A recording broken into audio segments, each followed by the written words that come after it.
Where your mind takes you is where you will go. It truly is just figuring it out, because nobody handed you a guidebook. There was nobody that you could turn to and be like, how do I go get $4 million? Yeah. You have the ability to drastically impact someone's life. People are either going to tire you or they're going to inspire you.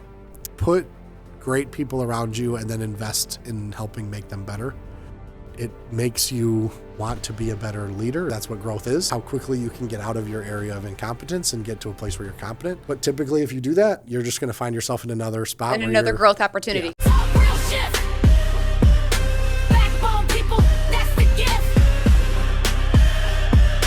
This is your seat. Take your shift. So Dr. Tim, welcome. Thank you. The good doctor's in the house. The good doctor's in the house.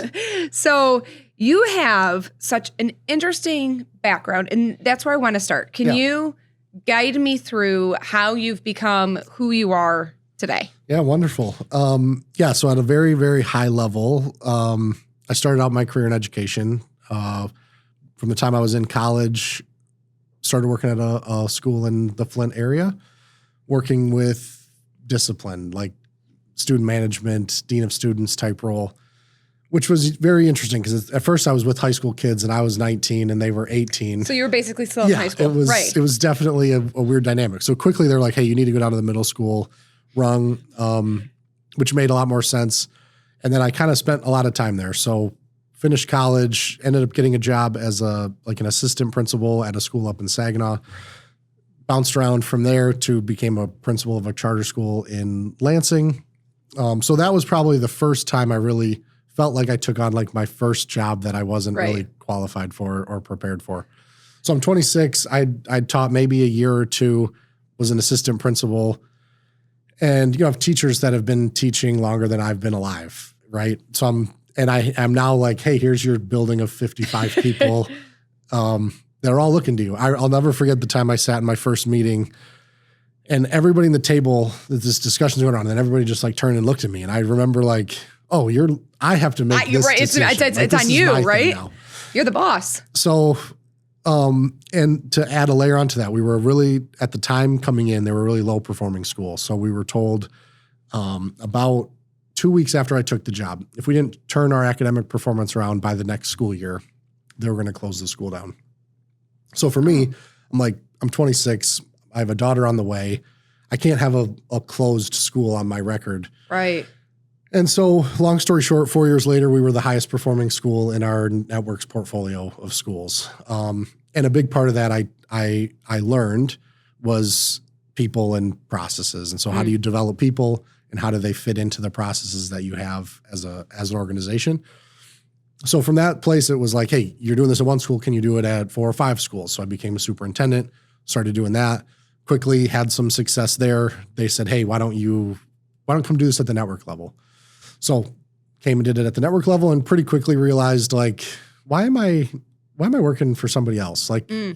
So I began to make that like entrepreneurial leap from, I'm an employee here to, I approached our owner of the company at the time and said, hey, if I can buy this from you, would you be interested in letting me try? And were they like selling? Did you know they were selling? So I knew that there was a level of, she was one of the original founders, been doing this work for a long time, and was just, I knew that she was kind of ready to be done, but nobody had really put in front of her like a path to be done. So in all my wisdom, I'm like, I'll figure it out, right?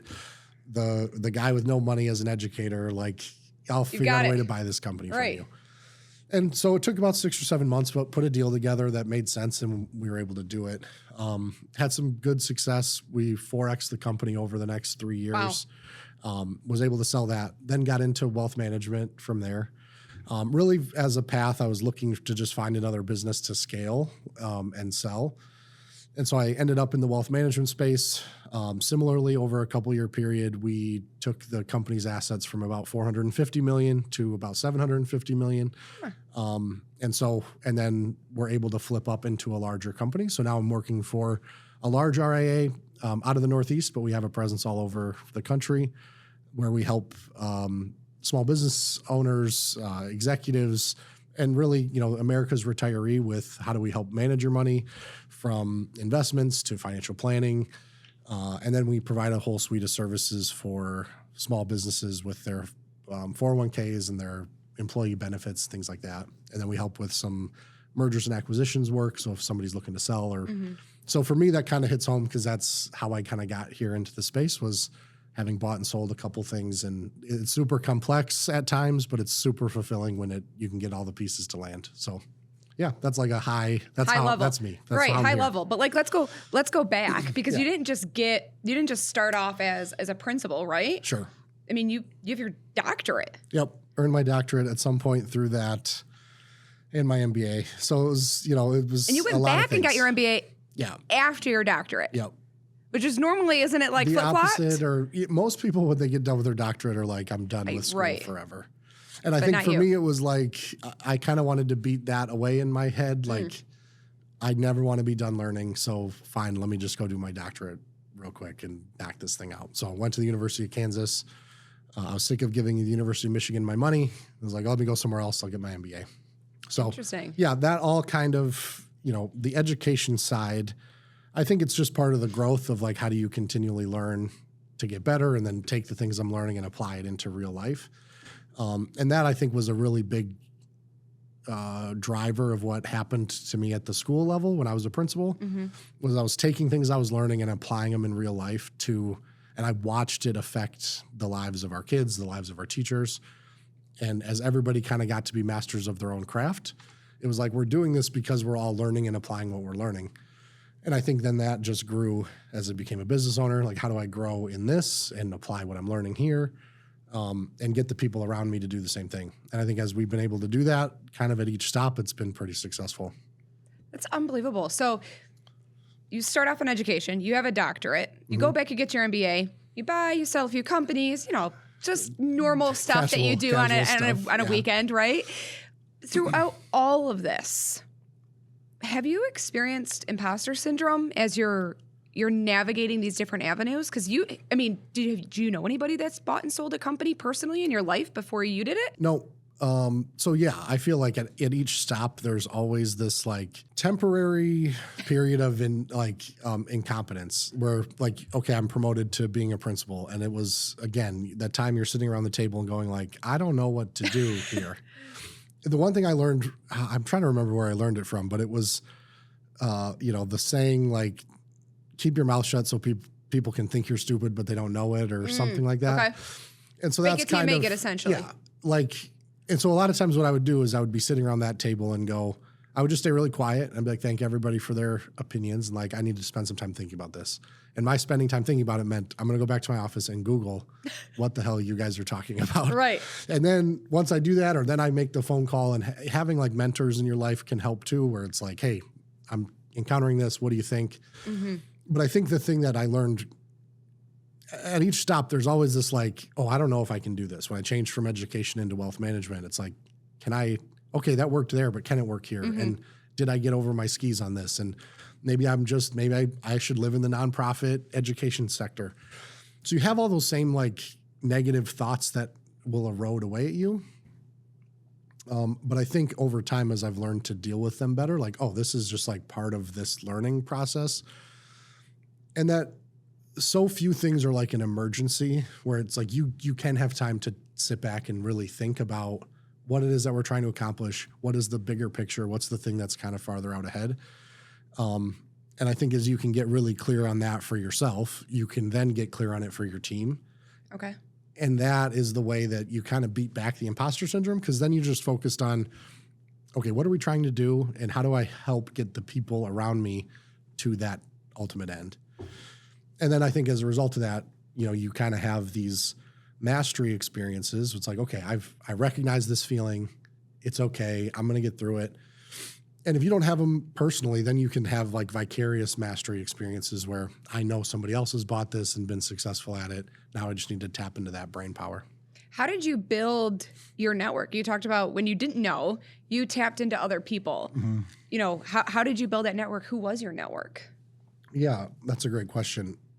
I think as going through the process of building, it's not, I've always kind of lived in like, I don't say no to opportunity. So it's like, even coming on this podcast, we were sitting out and talking through like how I got here. Like, how did you find me and I find you? Right. And it's just like, any opportunity that's out there, I've always kind of been a yes person. So, oh, great. Yeah, let's meet and connect. And then when I'm there, it's just like a natural inquisitiveness of like, hey, who are you? And how did you get where you are? Mm-hmm. But I think so in that process, I think I just spent a lot of time around, in the education space, like seasoned educational leaders. And I was always kind of fascinated with the leadership aspect of it all. So I would spend time trying to float up to the leader space. Like, okay, the company I'm working for, like that guy owns it. They're the leadership team. Right. I'm young. If I'm just in their orbit, I will maybe through osmosis just learn whatever. Because you are the company that you keep. Yeah, exactly. Right.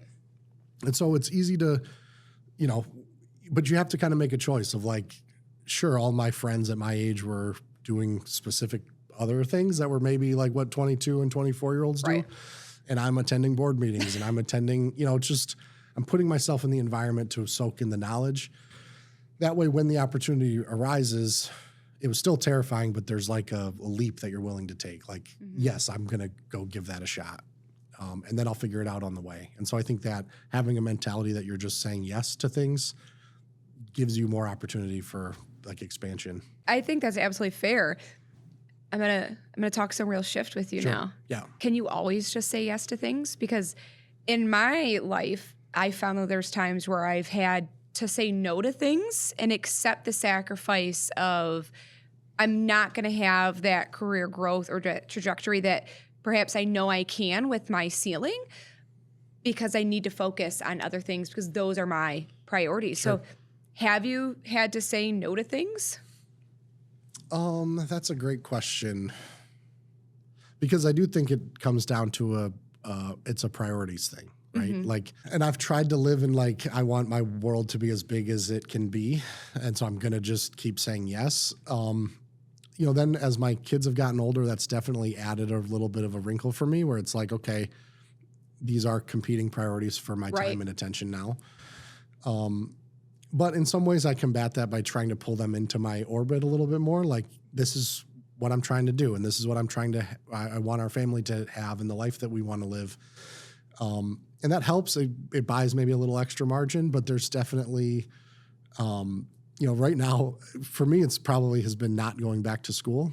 So when I finished my MBA, I've always wanted to do law school. Like, and I should have done it, and I've thought about it a lot. And that's probably the thing right now that I'm just like, I don't think I can allocate the time or energy to it. Right. But I also think where I'm headed in business, it's like, I think it'd be so great. And so that's where there's conflict in me of like, I think this could open up a whole different side of the world to me. And that's okay. Maybe I'll get there eventually, but for now it's not the right time.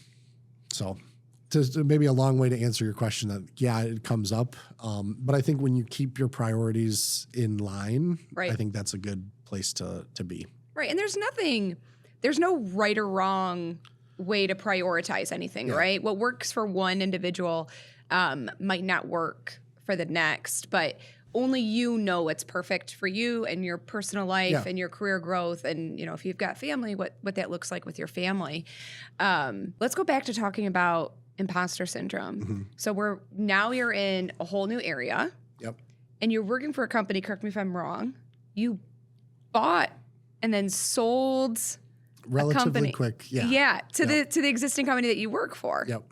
Okay. What is that like in that space and in that room? Yeah. It's, a lot of the same emotions are there because it's like, okay, I bought into a smaller firm in an industry I'm not familiar with. So I felt a lot of that imposter syndrome moving through it, trying to, meet and talk with financial advisors. And it's like, oh man, I've never been a financial advisor. I'm trying to help you grow. Right.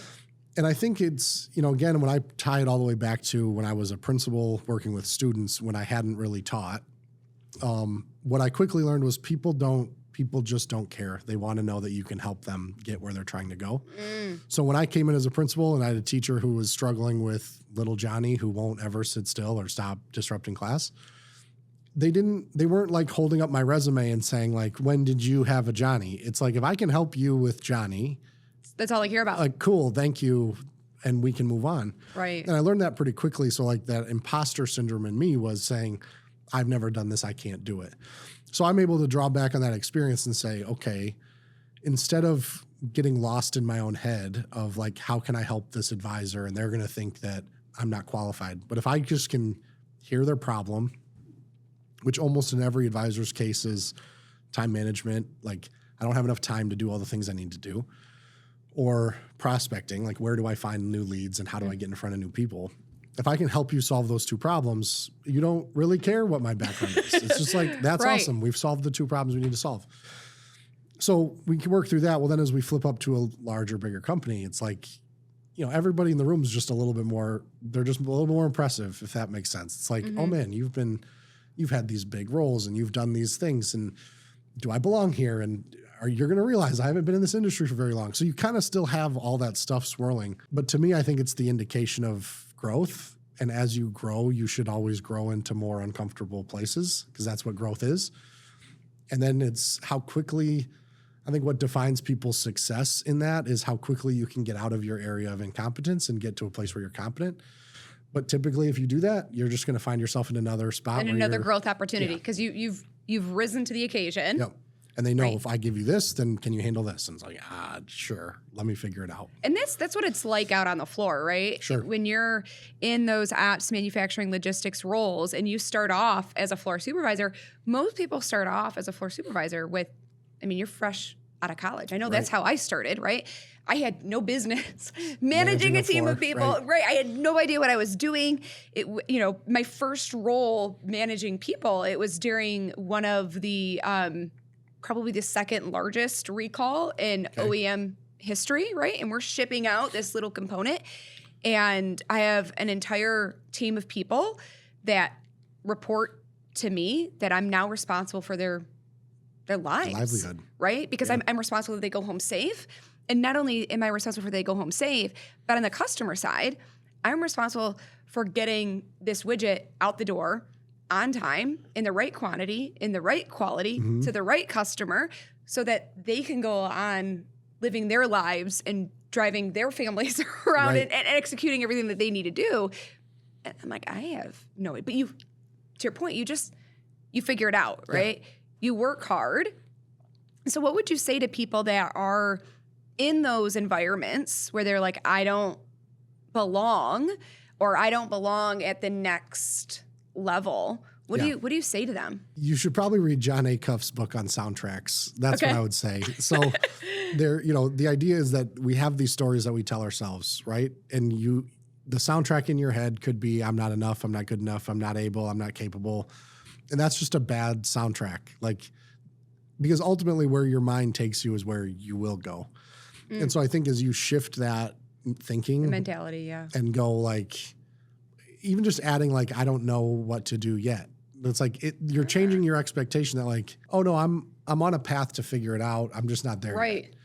And I think those little shifts in the way you approach the world and approach the work that you're trying to do. And I think that applies whether you're on the floor, whether you're the owner of the company who's trying to figure out, can we open up another line? Should we move into a different space? Is this space drying up? Do we need to open up, figure out something else? There's so many ways that can kind of, that little seed of doubt or negativity can kind of just erode away at you. And so I think that really shifting the way you think about things. And then I think in a very practical way, part of it is kind of evaluating where you are in the current moment and saying, what's is there anything that's maybe low hanging fruit? A really high reward, but really low risk decision that I can implement right now that can get some buy-in to me really quickly. It earns the trust of the team. Right off the bat. And it doesn't have to be anything big. It's nothing crazy. So for me, a perfect example, I'm a principal. I went out and I watched dismissal one day, and it was a disaster, right? I'm a couple weeks in the job. I'm watching how dismissal goes. And I just said, you know what? I don't know what to do, but I know I can make dismissal better. And so I told the team hey, 2:00 hits. We're going to take the next 45 minutes before dismissal, and we're going to drill dismissal.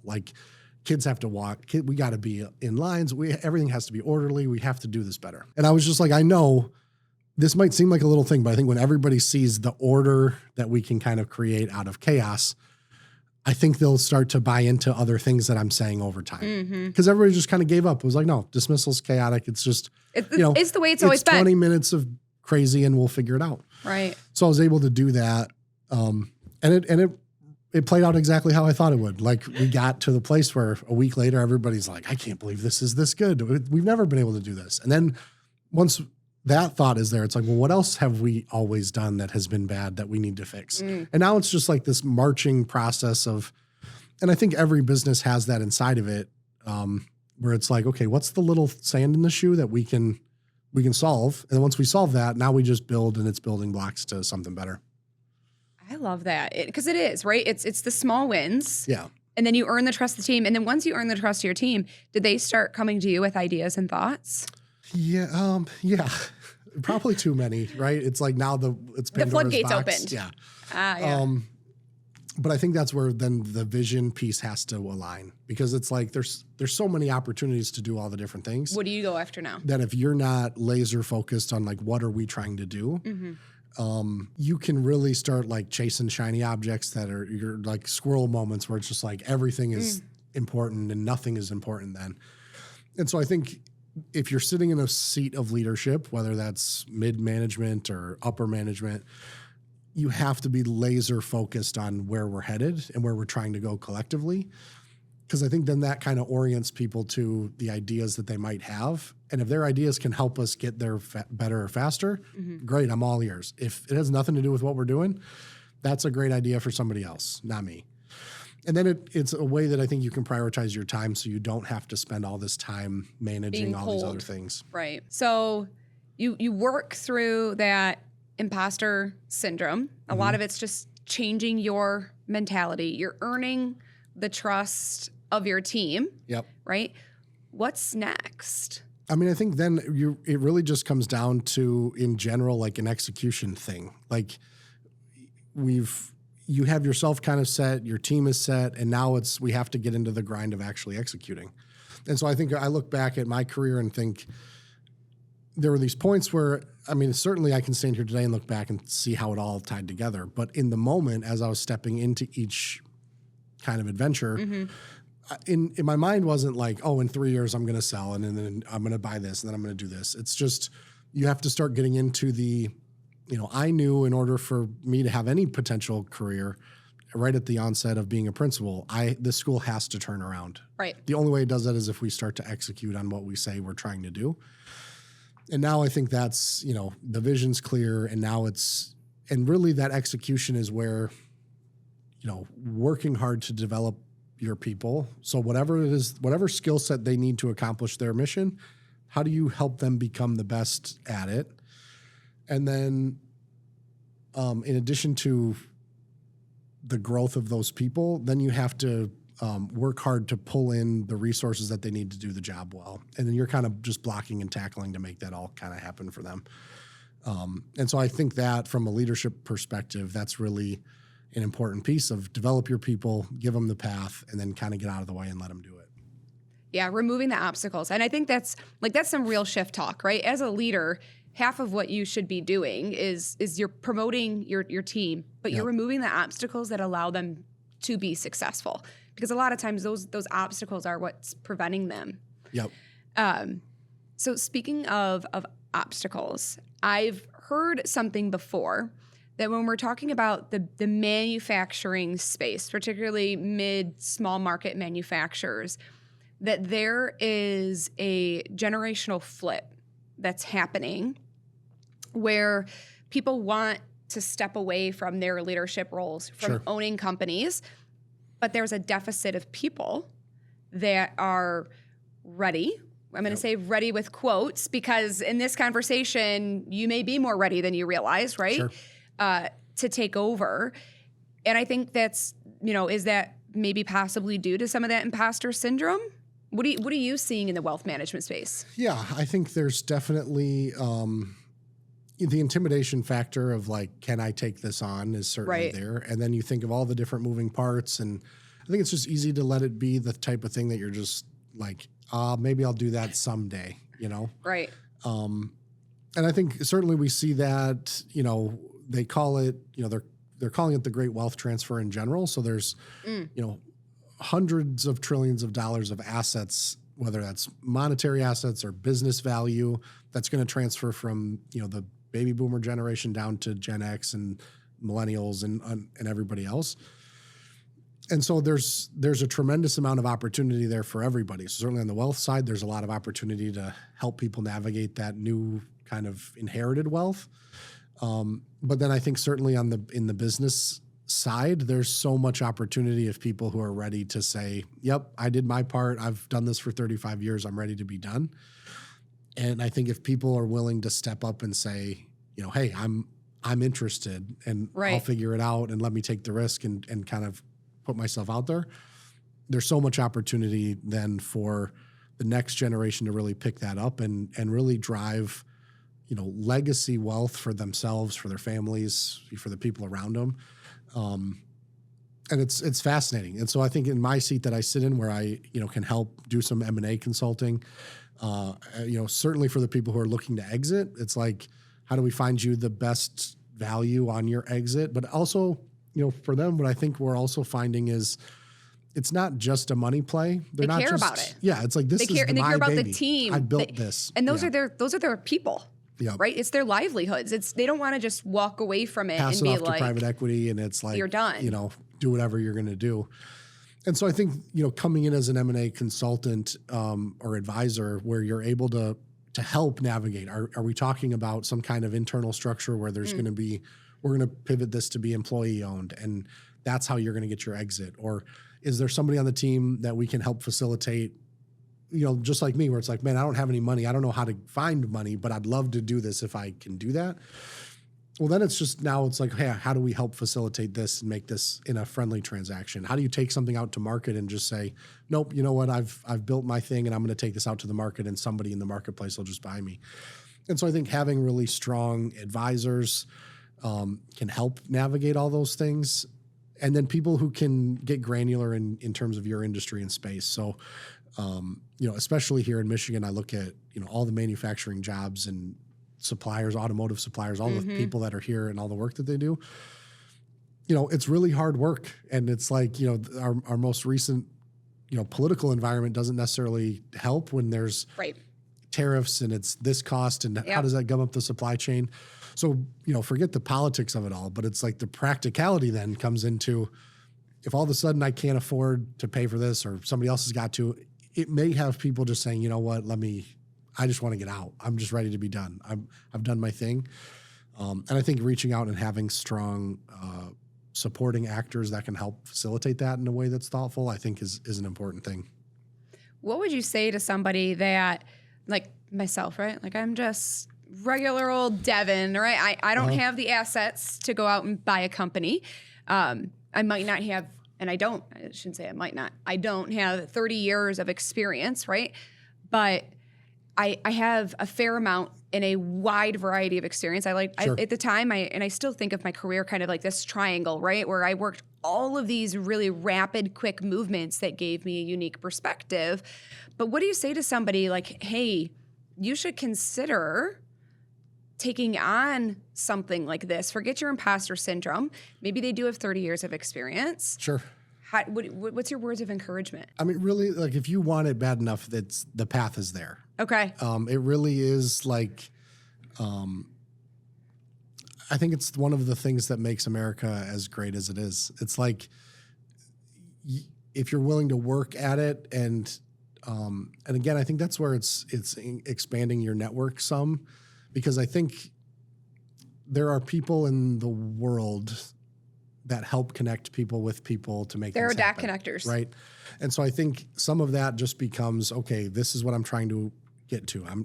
I need the money to go buy the business. And then I think as you start, for me, I just went to bankers. Okay, like they have the money, right? Let me talk to, but I can't tell you how many times I'd get in the process with the bank. And then, we're 3 months in and all of a sudden they're sharing something that they probably should have shared at the beginning and the deal can't go now. But going through iterations of that, what I found was every time I went to the next banker, well, now I knew I got to ask this question like upfront. And then all of a sudden, you keep learning. And all of a sudden it whittled down from a 3-month thing to a 3-week thing to a 2-week thing to a 1-week thing to all of a sudden, I know all the pieces of this. I've spent the time learning how these lending programs work and what I need to do to leverage this or that. What can I do from an internal deal construct standpoint to make it happen so that the seller is getting what they want, but it's in terms that work for me too. And then now I have the partners that I can lean on and say, like, all right, banker X from whatever bank, like this is all the resources I have. Am I good? Like, is it good enough? And amazingly, you can find, I mean, a guy who had no money and you could get millions of dollars to go do something where it's like, if you would have told me at the beginning of that year, like you need to come up with $4 million, it would have been like, I have no clue. Good luck, right? I have no clue. You know, my dad's a pastor.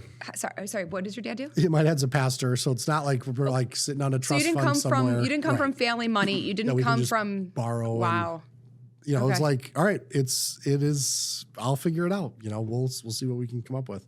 And it truly is just figuring it out, because nobody handed you a guidebook. There was nobody in your personal life that you could turn to and be like, how do I go get $4 million? Yeah, right. Nobody. That's not a thing. So it's definitely, you know, we just live in an age where there's so much information available to us. And some of it is we don't know where to look for it.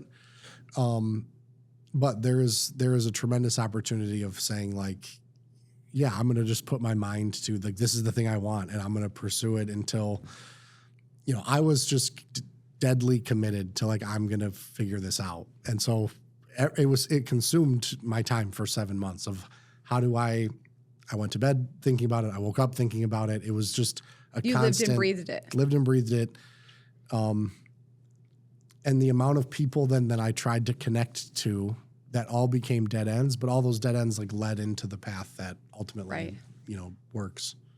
Right. And people, I mean, that's the same reason why you're here today, right? Totally. I mean, you met Kelly. Yep. And I met Kelly from meeting other people. Yep. Right. And then here you are, because we didn't know each other until you just randomly filled out the guest form. And I was like, interesting. Right. Yeah. I was, you know, so it really is just building your network. So you keep building your network. How do you know who to continue to invest time in and who not to? Because Kelly taught me this saying that I absolutely love.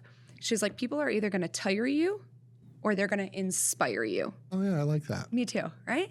And so how do you prevent yourself from putting time and energy into people that are tiring you? And how do you know how much to put into those that are inspiring you? Yeah, I think it's just like, I think genuine connections have to be mutual, right? And so I think it's, if I'm trying to extract too much out of it, that person's going to know, you know, like it's going to cut off because it's like, this has no benefit to me. And I think that has to be reciprocated, where it's like, for me, I always kind of run through like is this somebody I'd want to have a beer with test? Okay. And if you are, it's like, cool. Yeah, let's, whatever. Nothing may ever come from this, but at least somebody who I could genuinely enjoy just sitting down, having a conversation about life.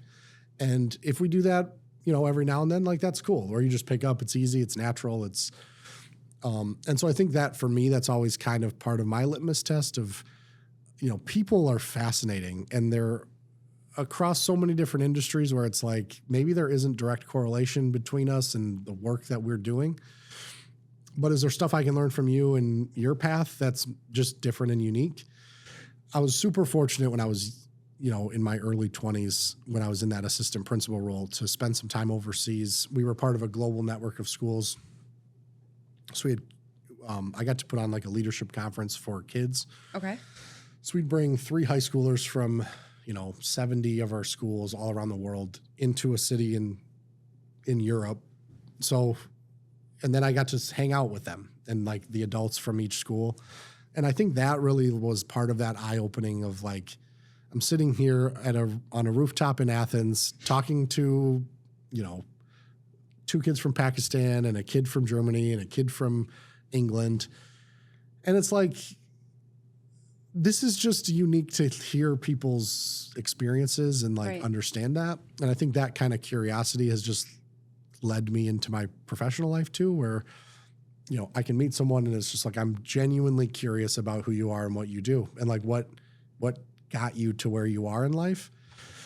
And then I think as I share my story, a lot of times it's just like, man, that's fast. That's interesting. I can't believe you did that and this. And then inevitably there's just like a connection to business that shows up. Like, and I look at the world that I live in now and it's like, I can talk to any business owner and can we help with your employee benefits? Yes, we can. Can I help you with your financial planning? Yes, I can. And when I say I just have a team of people behind me who are great.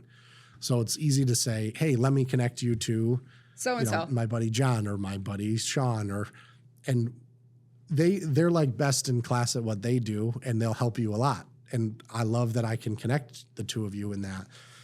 And so I think that to me, it's like, now I get to fulfill some of my purpose of trying to help. Like, I just want to help people. So if I can help you get where you're trying to go, awesome. And if you're a client, great. If you're an employee of mine, great. If you're ultimately, I think that's part of why I was put on earth is to help people get where they're trying to go.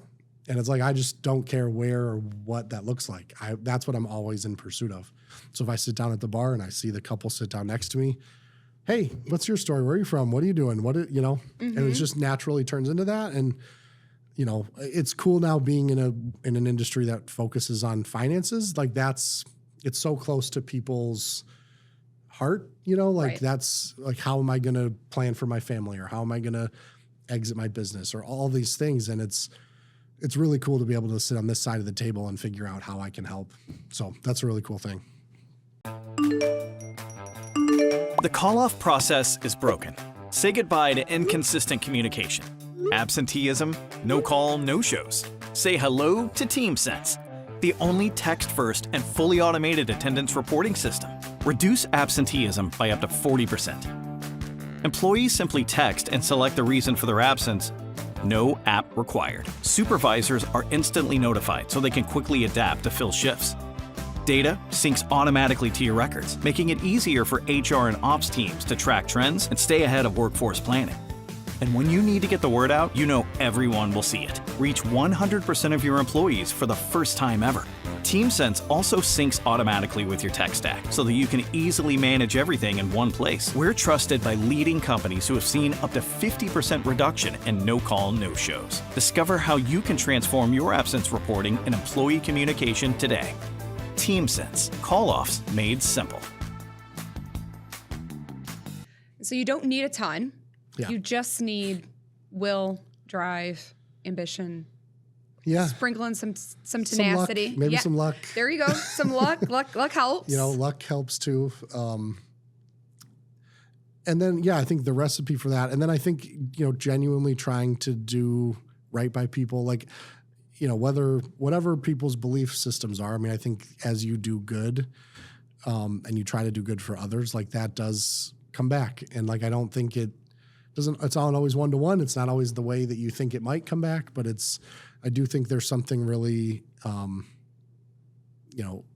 innate in the fact that if you're trying to help people right. and do the right thing by people, that comes back to you. And so I think all those pieces kind of work together. Because if you're going into that and you want to figure out the way to buy that and you're trying to screw the person you're buying it from, or you just want to make a bunch of money and you're not in it you're not in the right headspace around it all.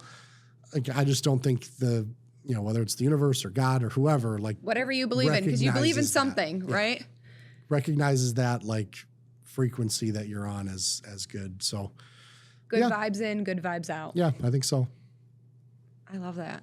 I have a very similar mindset, right? If we do the right things will eventually happen. To your point, it may not be in the way that we want or anticipate or we planned, but it's not always, we aren't the exact authors of our future. We get to kind of navigate our future, right? Because our choices have consequences, some good, some bad.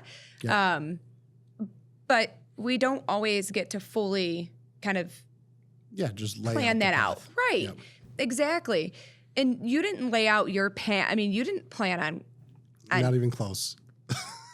But you just kept working. You said, I want to be the best. I need to turn my school around. And that turned into, hey, there's an opportunity with to buy this company and I want to do this. And then it keeps leading you down this path. Where did some shift go wrong? Yeah, that's, I know this is some hard, this is talk real shift. It is when I think of those pieces, I think there's probably spaces along the way where I wasn't, that like ambition. So like I certainly I've always had a lot of ambition. And I think I can look back and think of some of the turbulence that created for people along the way. And I wish it wasn't so. So it's like I could be very transactional in whether it was transactional in relationships with people of like, I'm just trying to get here. And I think especially early on, I lived in that space more than I do now, where it's like, I'm just trying to use you to get where I'm trying to go. And if I can help you, great, but it's not. And I think that ultimately what I found was as I got to that point in life where it was like, I'm sitting at the top of what I thought I wanted, from the time I was in the school space, I thought I want to impact the most kids I can. You have to do that at that level of owning a management company. And now you have the impact that's possible. And I think once I got there, there was a lot of like, oh, now what? Like I'm here. Right.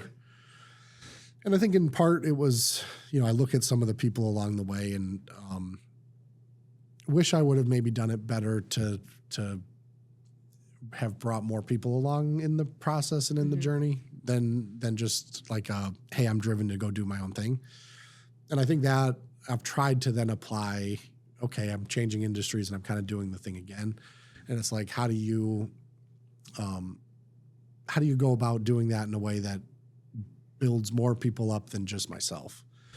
And so that's one of the things I'm really excited about with this last change where we just sold, a huge driver of it was trying to figure out like, where can we go where there's greater opportunity for our people and like the people that were on our team. I had a team of about 25 and it was like, we certainly talked to buyers in the market who were like, look, I think you're overstaffed. Let's slash all your people and like drive your EBITDA up and we can give you more money. And it was just like, yeah, I've done that. Like I've been on that path and like this isn't about that for me.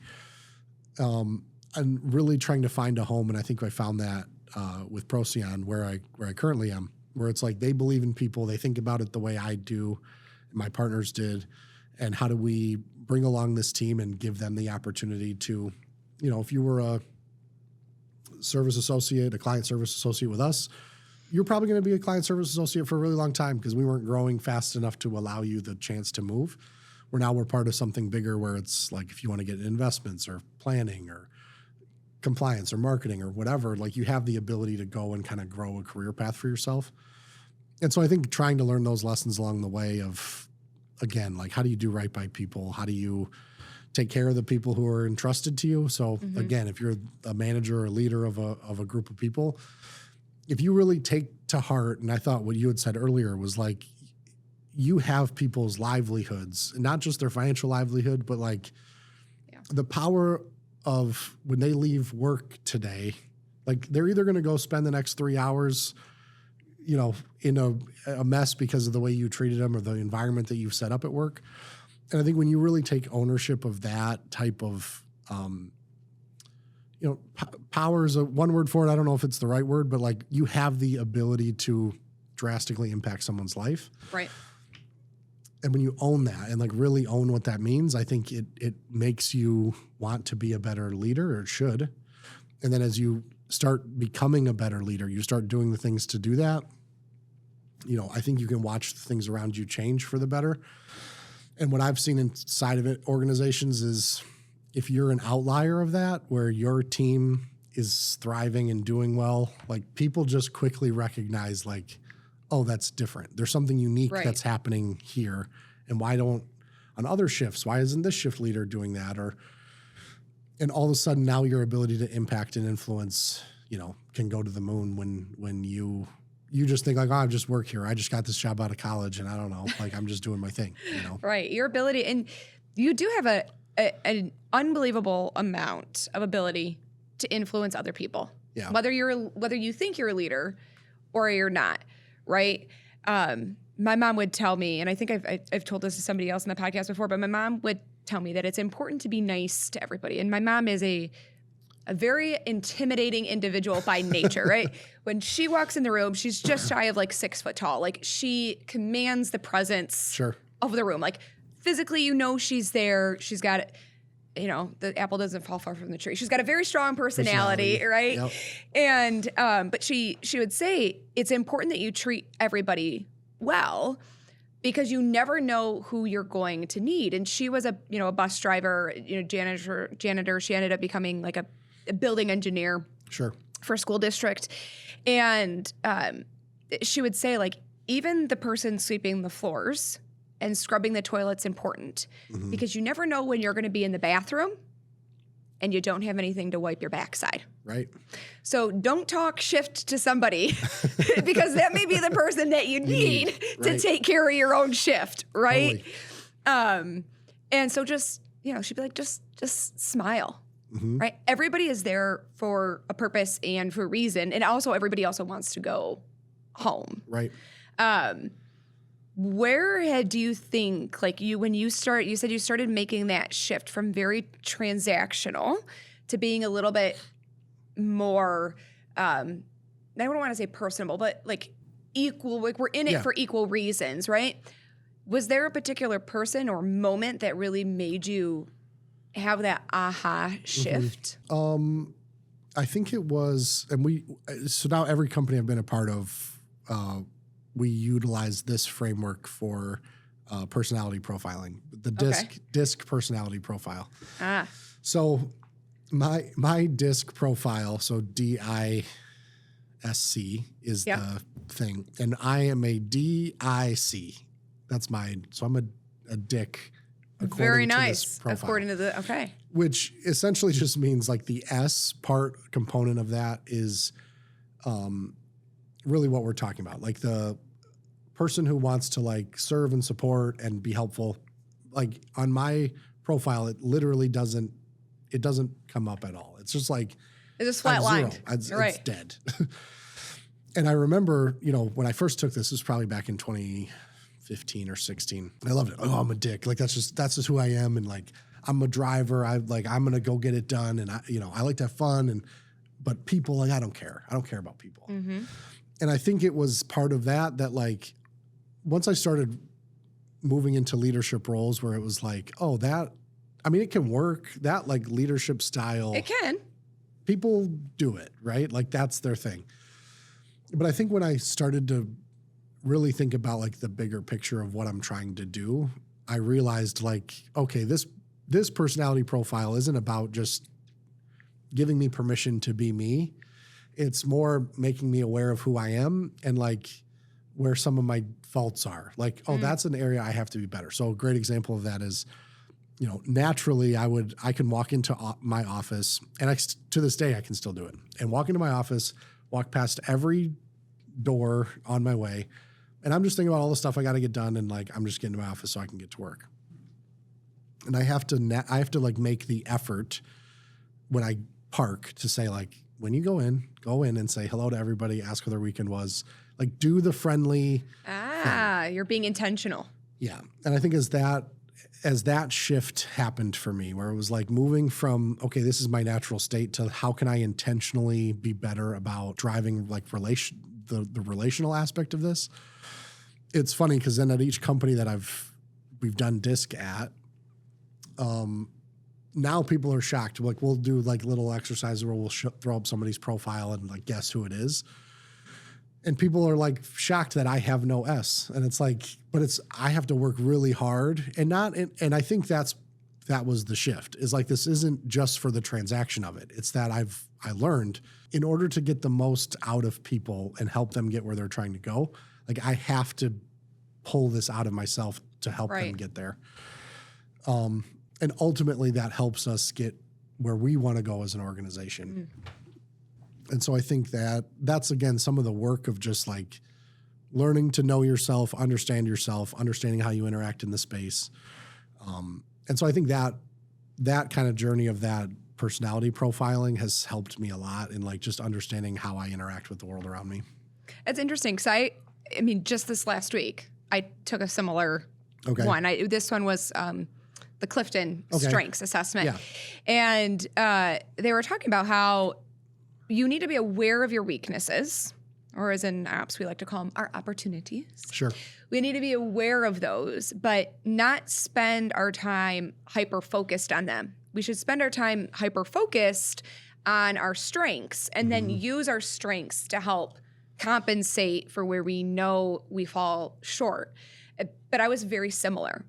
There was the 4 color-coded areas, right? Strategy, really high. Command, very high. Learning, very high. Relationships.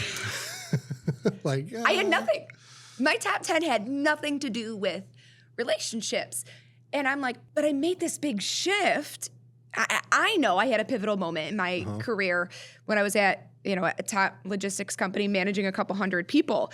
I had made a very pivotal change when I was out on the floor having an interaction where it's like, I have to change how I lead. If I want to lead people better, to your point, I have to care. Do this better. Yes, I have to care about the people better. I have to be genuine and understand like what happens outside of the office does actually impact what happens in the 4 walls, right? And so I was so disheartened at first when I read it, and I was like, but I've made this big shift, right? Like I genuinely do care, and I've changed my approach as a leader. And then as we sat in the conversations and the coach was kind of talking through some of the stuff, I was like, oh, but that's what I did, right? Like I recognized it, and I was intentional to say like, yes, I do acknowledge these are still my weaknesses. Like inherently, they likely always will be, right? But I can compensate for those by using my strategy or using my learning ability to say, hey, I care to learn. I'm going to care to learn about what's going on in your life.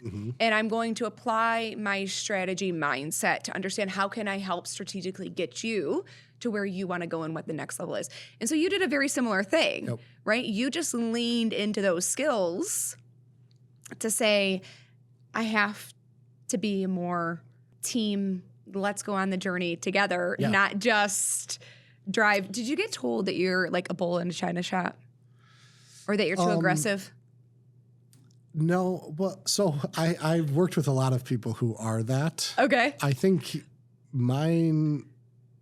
I was always aware enough to avoid doing that. Okay.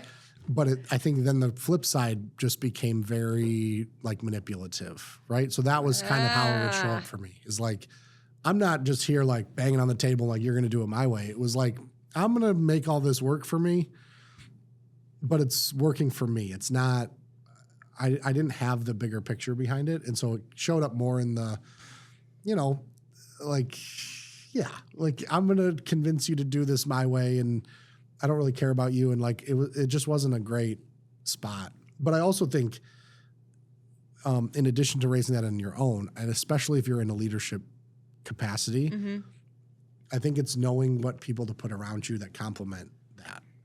So it's like, okay, I might not be great there, but can I put people around me that are great there, that can handle that part of the work for me and can also be like a prodder. And I think giving them the permission to say, hey, they need a little bit of a hug right now. Can you go give them a hug? And it's like, yeah, you're probably right. Like, I'm fine to go do that. I'm just never going to think of it on my own that I need to go do that. So you need somebody to help call you out on your shift. Yeah, totally. Right. Because it's not about being the most well-rounded person. Right. Because you're never going to be the most well-rounded person. Right. Your strengths are going to be your strengths. But it's about surrounding yourself with a well-rounded team that don't have the same strengths as you. Is there a time where your team has called you out on your shift and they're like, the Dr. Tim, I need you got to fix this shift? Every day. I mean, I think that's been the beauty of the path. So it's like, I look at all of the successes of my career. When I look back at them and go, man, that was really cool that we were able to do that. That was cool that I was able to do that. And there was like a team attached all at every step. So like I look at my team when I was in the school, I look at my team when I was at the education company, I looked at my team on the wealth management side, and it's like, when you look at each of the parts of those teams, they're fascinating people, and it's a fascinating like conglomeration of people that I think if you looked at them objectively, it'd be like, this doesn't work. They're all in juxtaposition to each other, right? Totally. It doesn't make sense, but it makes sense. Right. And I've seen people who like, when they come into a thing, it's like they bring their team with them. So it's like, okay, cool. I'm going to come in and I'm going to turn this around, but I'm going to bring my whole team. I know all these people and they're going to come in. And probably the thing I'm the most proud of at every step was I never grabbed someone. I never like brought my people with me. It was like I'd walk into a new thing and it's like, hi, nice to meet you. Hi, nice to meet you. Hi, nice to meet you. And I think I was able to tap into like what makes people tick, how to get the most out of them, how to put them together and make it work. And it's always a little squirrely. It's like I always kind of viewed leadership and organizations as an ecosystem. So I'd come into a new ecosystem and it's like there was an ecosystem here before, and that leader had this dynamic up with this group of people, and now I'm stepping into that. And, you know, sometimes quickly you realize like you're a person who doesn't fit in my ecosystem, and we're going to part ways pretty quick. We just know this isn't going to work right off the bat. So I've always had a number of those where it's like people just kind of drop off. But then I think it's like getting the people who I think are like, no, we can do this together. How do we develop our own ecosystem? And there's a balance in it. And I've watched then at each turn when I've left to go do the next thing, you know, that ecosystem kind of, it can stay together, but it also can kind of like, it just morphs. It turns into a new ecosystem. Right. And so I think that is a big driver for me as I start to either enter new scenarios of like, okay, let me understand this ecosystem. I think that's why in this role that I currently sit in, it's so unique because in all those moves, it was like I was moving into the leadership seat. And this is the first time in, 12, 13 years that I'm moving into an ecosystem where it's like, okay, I'm not the leader. That's okay. Like, how do I now recalibrate? Because I'm at a different level to say, like, how can I fit in here, not in that role? And it's been fun. It's been like kind of a challenge of just kind of like, in some ways it feels like there's like this big cyclical thing of life happening, like right. In my career path, it's like I'm paralleling things from 12 years ago. And now I have the opportunity to live out things I've helped teach other people to do who are living in an ecosystem. And it's like, how do you not just survive your ecosystem, but how do you thrive in it? How do you contribute to it, and how do you benefit from it? Like that symbiotic relationship between those two things where it's like you're not extracting and you're not just dumping in too much. And where can you find the place where you're thriving, your ecosystem's thriving? And now it's cool to be a part of that where I'm just part of a larger team and, navigating a new ecosystem. It's just cool. It's a new challenge. Yeah. Do you find that you love challenges? Yeah, probably too much, I resonate with that. Like I would gravitate towards the more messed up something is.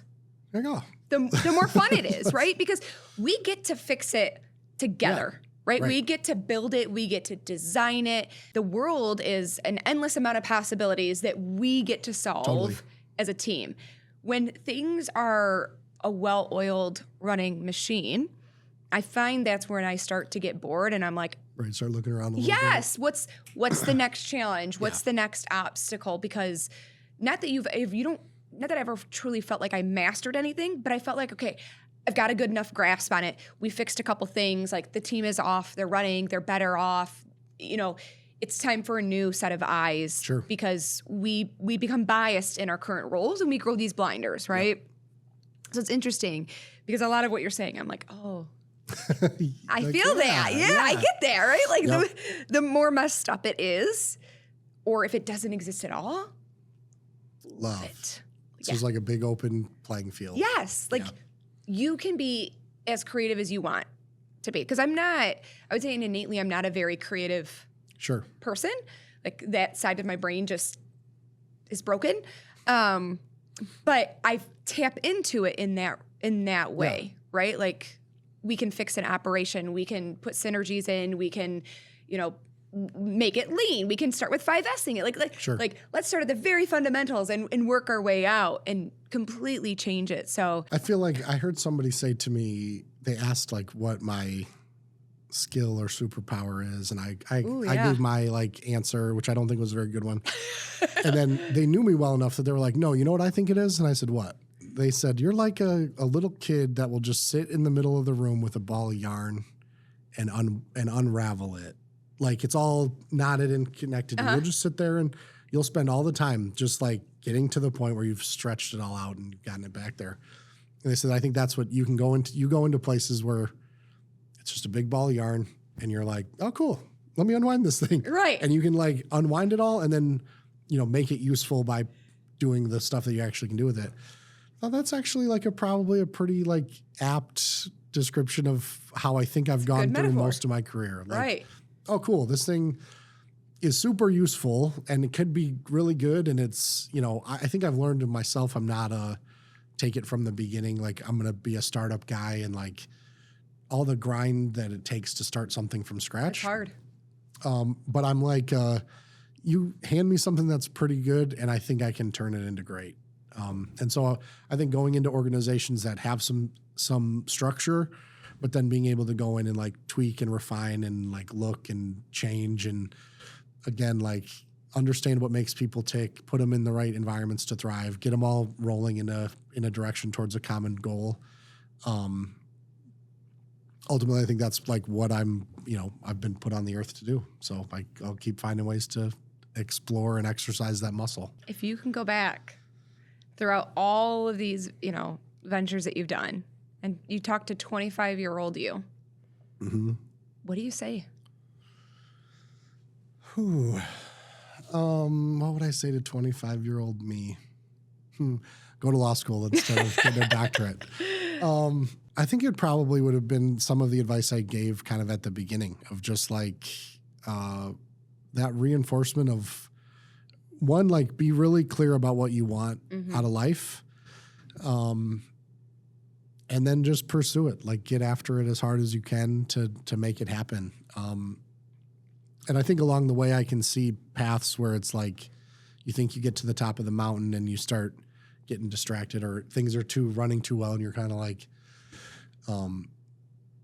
but I think some of that was just a lack of focus of what I was focused on. And so I think that when I look at the 25-year-old me, it's like, yeah, absolutely. Like just be locked in on what it is that you want out of life. And there's a lot of ways you can get distracted from that. And so don't chase those other things and kind of stay on the path. And, but in some ways I look back and I think like, it's pretty cool. I think it's a cool story. And I think I've always said, I never wanted to get to life where I have no regrets. It's just like, I took the opportunities in front of me. Right.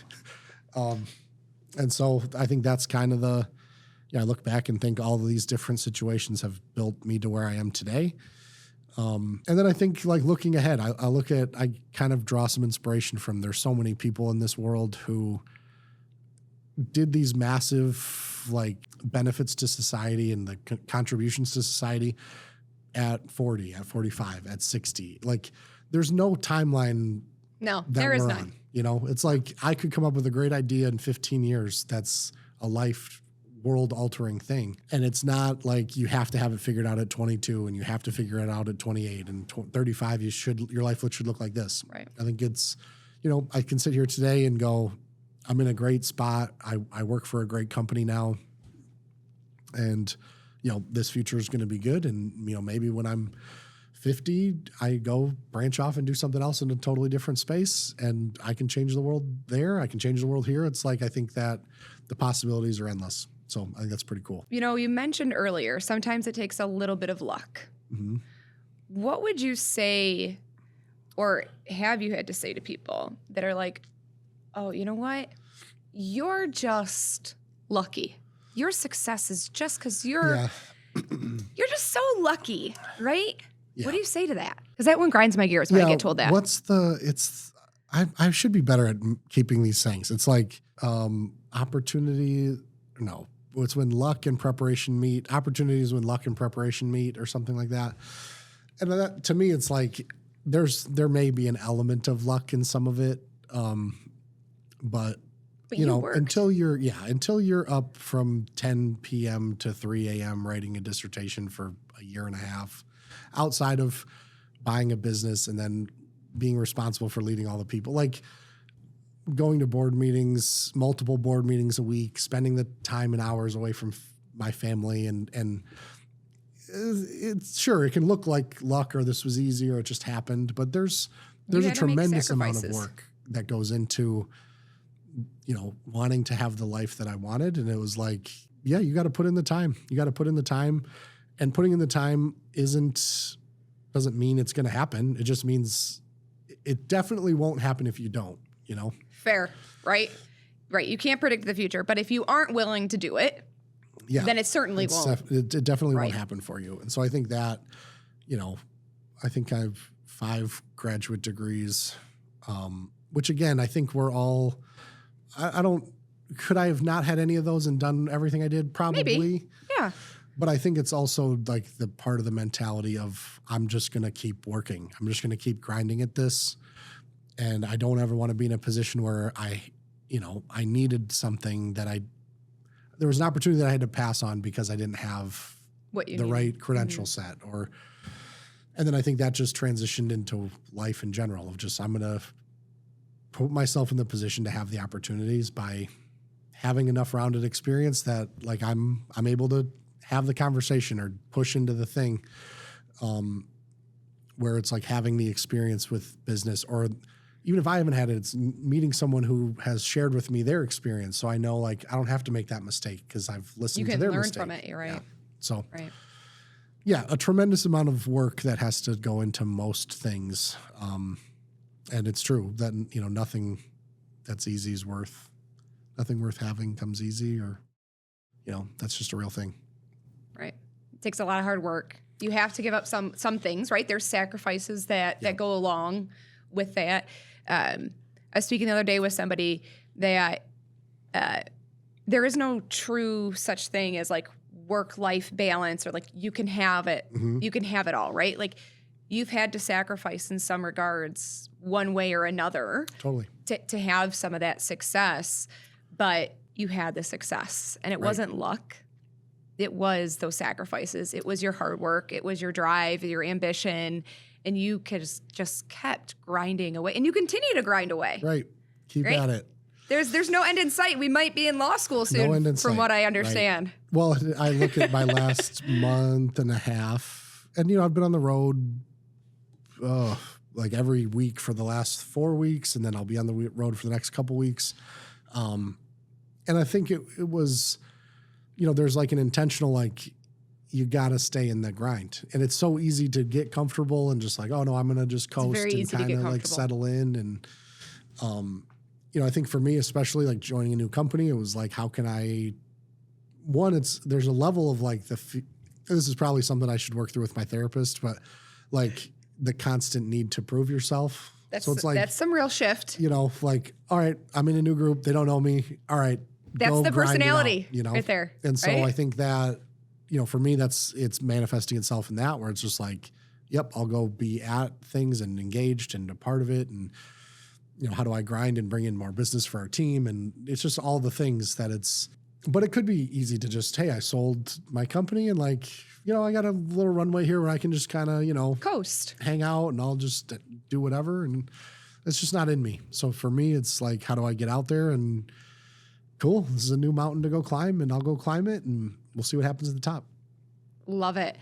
I have really enjoyed our time. Before we close it out, I want to ask you, is there any advice that you want to share? I know you've got a book, right?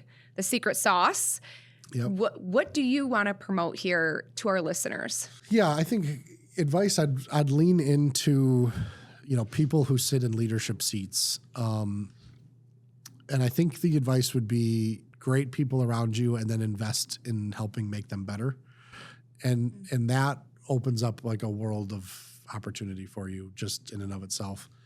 I just think over and over in my career, you know, you as a singular as a leader can become a singular point of failure if you let yourself, where you have to be involved in every decision and you don't empower the people around you to handle things. I don't jive with that kind of leader. And so it's the more you can put people in a position to succeed and then support that growth and then give them opportunities to fail and learn from that and, keep your guardrails around it to make sure it's not a catastrophic failure. But I think in most things in life aren't. And it's like the more you can do that and the more you can build that value in other people, you'll be shocked at how far that can take you, and it certainly will take you a lot farther than you could ever go by yourself. So that would be, if I could sum it all up for me, that's definitely the thing that I've learned that I'd like to pass on for sure. I'm having a hard time closing this out because I just, you mentioned like allowing your team to fail. Yeah. And I think that's so important as a leader, right? You do need those guardrails, right? You need to allow your team to fail in a non-catastrophic way that they can actually learn from it, right? As a leader, you're behind them. You're going to prevent anything terrible from happening. If you have to explain it, you're going to be the one to explain it. You're going to own it. They're not going to be the one to own it.